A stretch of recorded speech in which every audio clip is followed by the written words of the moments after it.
Saudara-saudara terkasih, umat beriman yang dicintai Allah, para sahabat MSF, dan keluarga-keluarga Katolik. Jumpa lagi dengan kami, para misionaris keluarga kudus, dalam renungan mingguan. Pada minggu biasa ke-33 ini, pesan utama yang ingin kita renungkan bersama adalah berpikir positif akan membuat kita mampu hidup secara penuh sesuai dengan rencana Allah. Bacaan pertama yang diambil dari kitab Amsal menggambarkan seorang istri yang ideal, yang percaya kepada Allah, yang tidak bermalas-malasan, dan selalu membuat dirinya kuat dan lengannya perkasa. Secara detail kitab Amsal mengatakan, istri yang cakap ia lebih berharga daripada permata. Hati suaminya percaya kepadanya dan suaminya tidak akan kekurangan keuntungan. Istri yang cakap berbuat baik kepada suaminya.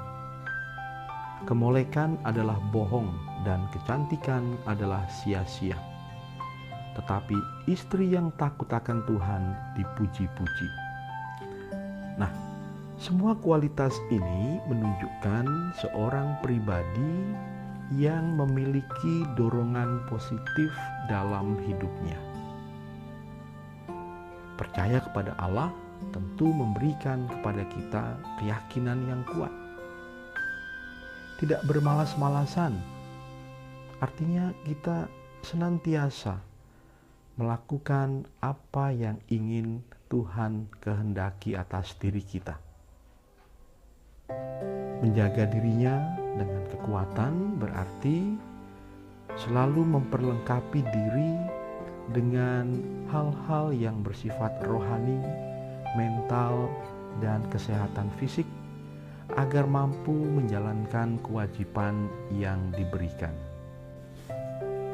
Bacaan kedua yang diambil dari surat Rasul Paulus yang pertama kepada umat di Tesalonika berpesan agar kita, walaupun kita tidak tahu kapan waktunya akan tiba, tidaklah perlu kita khawatir, sebab kita sudah diselamatkan oleh Tuhan kita Yesus Kristus.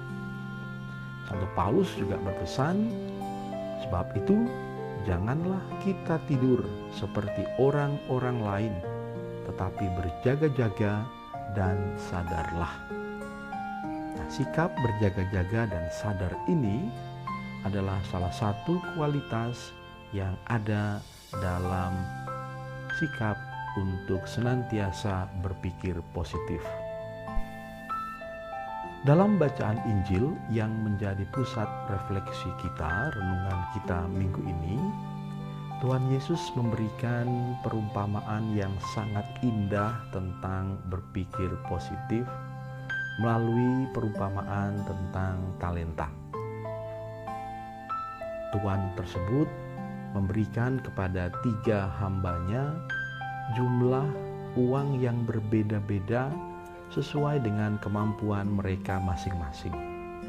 Hamba pertama mendapatkan 5, kedua mendapatkan 3, dan yang ketiga mendapatkan 1. Mohon maaf, hamba kedua tadi diberi 2 talenta, bukan 3. Nah, hamba yang pertama dan kedua berpikir secara positif bahwa mereka bisa saja menginvestasikan uang itu dan menggandakan jumlahnya.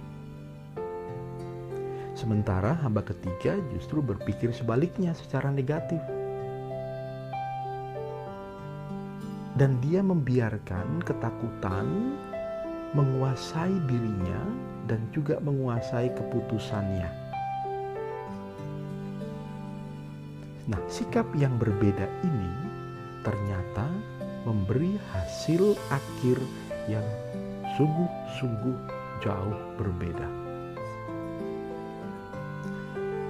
Hamba yang pertama dan kedua memandang uang atau talenta itu secara positif, sebagai sebuah kepercayaan dan tanggung jawab yang diberikan oleh tuannya supaya mereka menggunakan, memanfaatkan, dan menggandakan uang itu.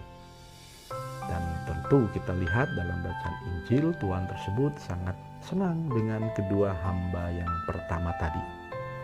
Mereka mendapatkan penghargaan dari tuannya itu. Kemudian bahkan mereka mendapatkan kepercayaan yang lebih besar. Dan yang ketiga, mereka membuat tuannya itu bersukacita. Nah, saudara-saudariku yang terkasih dalam Kristus, ketika kita melakukan sesuatu dengan sikap yang positif dalam hidup kita sehari-hari, bahkan juga dalam perkara-perkara atau hal-hal yang kecil dan sederhana, Allah kita akan mengulangi lagi sikap yang ditunjukkan Tuhan tersebut kepada kita. Allah tentu akan memuji kita, dan Dia akan memberikan kepada kita tanggung jawab yang lebih besar. Kita akan lebih dipercaya lagi untuk melakukan hal-hal yang lebih besar, bahkan kita pun akan mendapatkan rahmat yang lebih besar. Nah, sebaliknya, hal yang negatif terjadi pada hamba yang ketiga karena sikapnya yang negatif itu. Dia justru mendapat marah dari tuannya. Hai kamu hamba yang jahat dan pemalas, engkau tidak pantas. Dan lebih parah lagi, dia justru kehilangan satu talenta yang diberikan kepadanya. Dan hal yang paling parah, bahwa dia dilempar ke dalam kegelapan yang paling gelap. Dan di situ hanya terdapat ratap dan kertak gigi.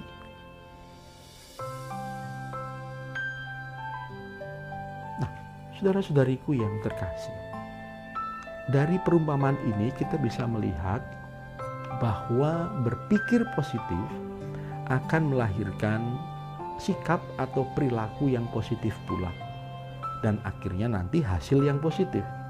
Sementara berpikir negatif akan menghasilkan pikiran yang negatif, dan akhirnya nanti hasil yang negatif pula.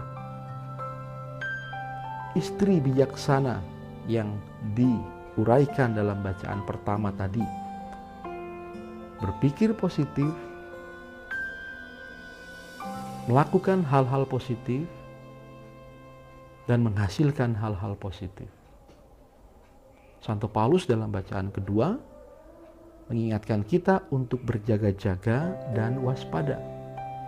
Itulah sikap orang yang senantiasa berpikir positif, sehingga kita akan selalu siap sedia kapanpun waktunya.